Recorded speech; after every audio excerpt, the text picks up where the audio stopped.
It's Monday, July the 29th, 2024, and I have four best bets for you guys in the MLB today. Two first five money lines, and then two player props. You guys want to stay tuned for that? This is the free three. What's up, guys? Your boy Noble Living back with another DYF Bets video where I'm breaking down my favorite picks and plays of the day and just try to get to the bag together and make that money. Now, you guys can see we're in a different location today. I'm visiting my parents for the weekend, so, just a little bit different location. But anyway, we're still going to cash in on these bets. We're still going to get those winners. On Friday, we had a great day on the channel. 2-0-1 on the channel. Well, really 2-0, so I'm going to hit that. We had the sweep, and we have one bet pending, right? So we cashed on the Nats, Cards, Nerfy, no sweat bet there. And then the Pirates on the first five run line. We took that half run line insurance. You could have taken on the money line at plus value, would have cashed in. The only pending bet that we've got is our two Olympic pending bets right now. We've got locked in Carlos Alvarez to win the gold. Then we also have the men's volleyball team for France to at least get a medal. So those are our two Olympic best bets right now that are pending. I'll have a few more rolling out. I wanted to get some women's basketball in there today, but just because of the way the timing is going with the channel, probably won't be able to get you guys much basketball plays on the channel in all honesty, just because of the game starting really early in the morning. So if you do want Olympic basketball plays, you got to click the link in the description. You got to join the free Discord group because that's where you guys are going to get those picks. So with that in mind, let's dive into these winners today. You can see our year-to-date record right here. Not too shabby for the month of July. People have been getting crushed in the month of July. I don't know who you guys have been tailing or what handicappers you guys have been following, but there have been a lot of people getting crushed in baseball. A lot of wacky stuff going on. A lot of underdogs winning. A lot of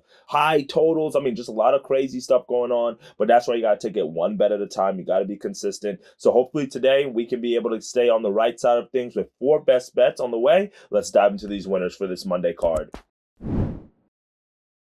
For my first best bet of the day, what I'm going to do first, I'm going to get the money lines out of the way. Then we'll go into the player props in a second because the player props are kind of similar. So let's go to the first money line that I like on the day. And we're going to go with the Rangers on the first five money line against the St. Louis Cardinals. We get that at minus 120 odd. They're coming off a series against the Blue Jays where they truthfully were just very dismal. They actually got swept in all three of the ball games. But today, I'm expecting a little bit of a bounce back spot because we sent Nathan Eovaldi to the mound, who's been 7-4 on the year with a 3.31 ERA. That's top 25 in the American League, so that's not too bad. But he's coming off a really strong start against the White Sox where he went 7 innings, 4 hits, 2 earned runs, 1 home run with 10 strikeouts. That's what we love to see. And if you look at some of his form over the last 5 starts, he's only had one bad start, which was against the Orioles where he got knocked up for 6 runs in 5 innings. But besides that, in his last 5 starts, 4 of the 5 starts, he's gone at least 7 innings. He's given up a combined 5 earned runs over those 5 starts, and that's a combined 24 innings that he's pitched in those games, and he's faced offense like Houston,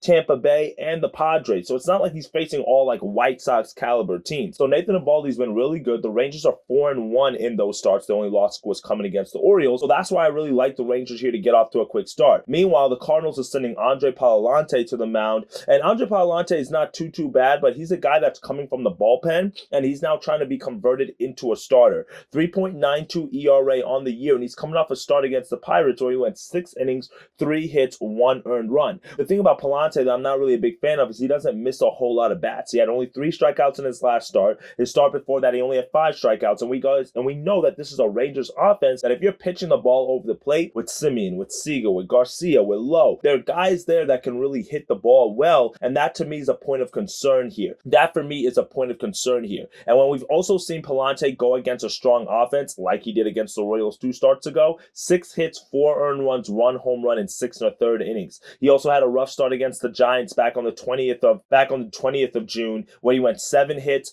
5 earned runs, 1 home run in 5 1/3 innings. So it's not like the worst numbers, but it's certainly not the best numbers. And that's why for me, I like the Rangers here in a bounce back spot. They just got swept by this Blue Jays team. They're sending one of their better pitchers to the mound who's in really good form. As long as Eovaldi can make sure that he does not give up the home run ball, which the Cardinals offense has kind of cooled off a little bit since they're really hot like mid-May, June run. I think that this is a good spot for the Rangers here. We're just going to isolate this to the first 5 so this way we can avoid the bullpens here. Give me the Rangers on the first first five money line as our first best bet of the day. My second best bet of the day, we're going to go with another first five money line here, and we're going to go to the Tigers and Guardians matchup. And I'm actually going to take the Tigers here on the first five money line. We get really good odd value at plus 102. So that means that if you're getting this at plus value, then you guys know that we should probably be able to get the first five run line on that half run insurance for like minus 145, minus 140, minus 135. You can shop around there. I do like that as well because it gives us that like tiebreaker kind of push insurance, so you can take that, but I didn't want to really give you too many juice plays today. So I like the value that we're getting at plus 102 here. All right, so now the Tigers and the Guardians. On this matchup, we got Jack Flaherty on the mound for the Tigers, Tanner Bybee on the mound for the Guardians. 7-5 on the year, 2.95 ERA for Jack Flaherty, who's going for the Tigers. Now, here's the big caveat with this game here. If Flaherty gets traded,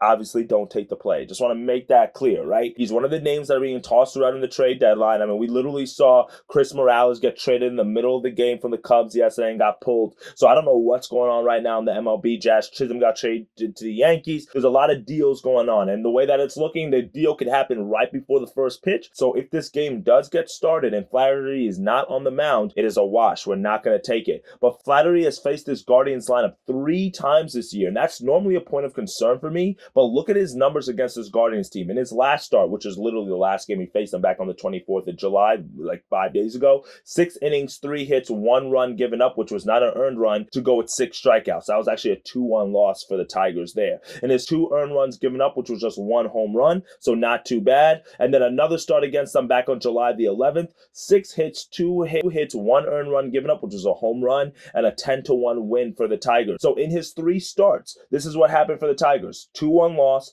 2-1 loss, 10-1 win. So really the question is, can the Tigers just give him some little offensive support here to help him get over the hump? I think that they can be able to do that.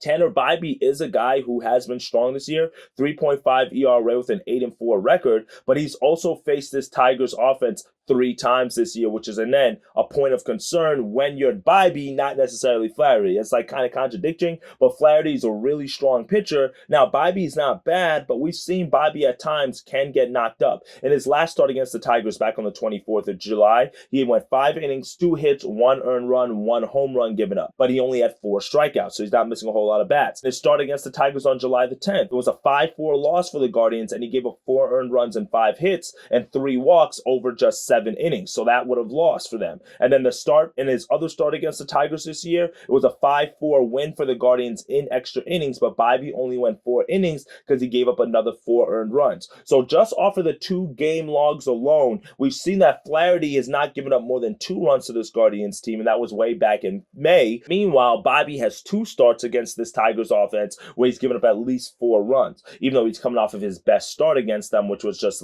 last week. So for me, I like the Tigers here. I like them on the first 5 money line. I'm going to stick to just the starters. I don't want to touch the bullpens in this matchup because the Tigers bullpen can easily fall apart. The Guardians have one of the best bullpens in all of the league. I think the Tigers can get 1 mistake pitch home run. You know, Bybee is somebody who likes to walk batters here and there. He's gone 5 straight starts with at least 1 walk. So for me, it's like if you get 3 base runners, you get a mistake pitch. You got Baez, who's hitting the ball well for the Tigers. I think they should be able to score at least 1 or 2 runs off of him. And if Flaherty can stay in good form, then we should be able to hit this one. At plus 102 odds value, it's not too bad. But if you want to take that half-run tie insurance as well, and then plus half a run for the Tigers, I'm not opposed to that. But give me the Tigers on the first 5 money line as our second best bet of the day.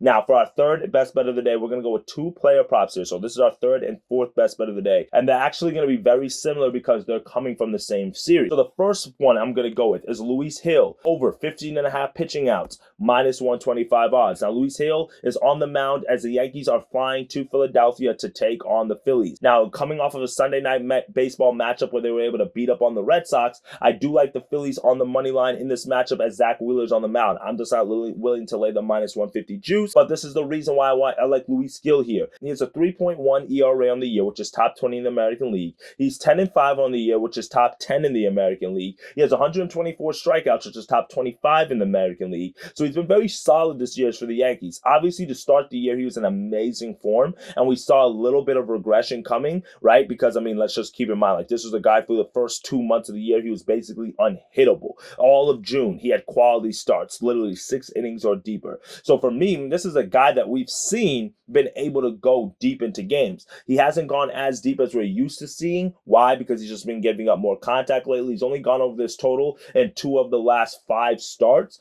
But this is the reason why I like him here in this situation. The Yankees and Red Sox, did you guys watch that series this weekend? A ton of runs were scored. And as a result, a lot of bullpen arms were used. On Friday, the final score was 9-7. The Red Sox won that game.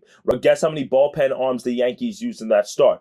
4 bullpen arms. Then they send Marcus Stroman, their ace, to the mound on Saturday. They win that game 11-8, but in extra innings. So guess what? Guess how many bullpen arms they had to use in that game? 6. So literally 2 games, 10 bullpen arms, and then on Sunday, even though Rodon went deep, they still used 3 bullpen arms. In 3 days, they had to use 13 different pitchers. That's a lot of wear and tear on the arm. Now you got to go travel on the road after a Sunday night baseball, and I just think that Luis Gil is a guy who's in good enough form to go deep here, but the Yankees need him to go deep here because they don't have any days of rest before they start this series against the Phillies, and this is a Phillies offense that we know can stack some runs on the board, so you got to kind of preserve this arm just in case one of your starters next starts off slow, or on Wednesday starts off slow and gets banged up, and now you have to go with your bullpen deep again. So you got to give your bullpen time to rest and recover, and I think Luis Gil has what it takes to step up to the mound, and when he knows that he has a strong opposing pitcher and Zach Wheeler on the mound, that means that he's not probably going to get a ton of run support, which means that he's going to have to be his best. 15.5 outs is not asking too much. We've seen Luis Gil go over this. Just remember, back in June and the early part of July, he went 7 straight starts where he was able to get quality starts or going over 6 innings. And this past month of July, in 4 starts, he's gone over it 2 of the 4 times. I'm expecting the same thing today. Give me Luis Gil over 15.5 pitching outs. My goal is for him not to get banged up too early, but even if he does give up a few runs, I think he'll have a little bit of a longer leash here just because of the wear and tear on the bullpen arms. Speaking of wear and tear on the bullpen arms, that's what leads to the second player prop of the day that I like. Then that means we're going to go with Nick Pivetta over 16.5 pitching outs, minus 125 odds. So for the same exact reasons why I like the Yankees to go deep in this game, for the same reason why I like the Yankees starter to go deep in this game, is why I like the Red Sox starter to go deep in this game. They need Nick Pivetta to give them some innings. On Friday, in that 9-7 win against the Yankees, they used 6 bullpen arms because Brian Bello only went 5 innings. On Saturday, they used another 7 bullpen arms because Carter Crawford only went 4 2/3 innings. Yesterday, we saw Tanner Houck go 6 innings, and it wasn't really bad. It was only 4 runs given up, but the bullpen still had to use 3 guys, and we saw that they kept Wistart in the game for 1 2/3 innings. Why? Because he had to go deep. He literally pitched 50 pitches yesterday because they had no other bullpen arms that they could really use to get them out of the jam, and the Yankees took advantage of that bullpen, scoring 4 runs off of them in the late innings. So because of that today, I like the matchup that the Red Sox have. They stay at home, so they don't have to travel. That's a plus, but the Mariners are coming into town. The Mariners' offense has been dismal. That's why they traded for Randy Arozarena. They brought him in because that offense has been just dismal. They've been cold. Bottom 10 in the major leagues against right-handed pitching and in WRC+.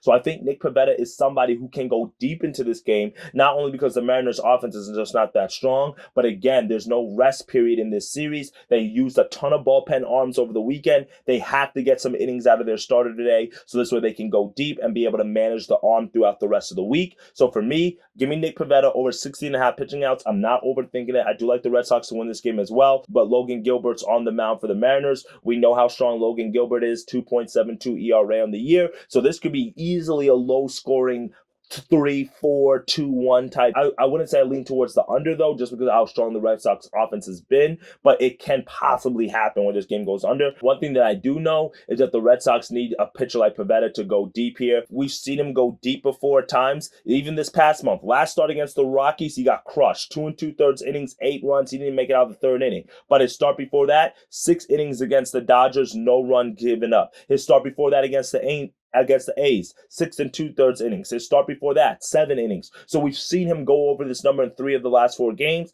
I'm not going against that. We need him to go deep here because of the situational spot. Give me Nick Pivetta over 16.5 pitching outs as our final pick of the day. Well, that's it for me today, my friends. 4 best bets, 4 winners I'm giving you guys on this Monday card. Give me the Tigers on the first 5 money line at plus value. Give me the Rangers on the first 5 money line as we're going to back Nathan Eovaldi here. Give me Nick Pivetta over 16.5 pitching outs. Luis Gil over 15.5 pitching outs as we're going to back 2 starters who need to give their bullpens a little bit of rest here. For more picks and plays that I'm dropping throughout the day and Olympic best bets, make sure you guys click the link in the description, join the free Discord group, and I've got you guys. All right, my friends, let's get to that cheddar. Drop a comment below with your picks below so this way I can tell you, and let's continue to get to that money. Dictate your fate, and I'll see you in tomorrow's video. Later, guys.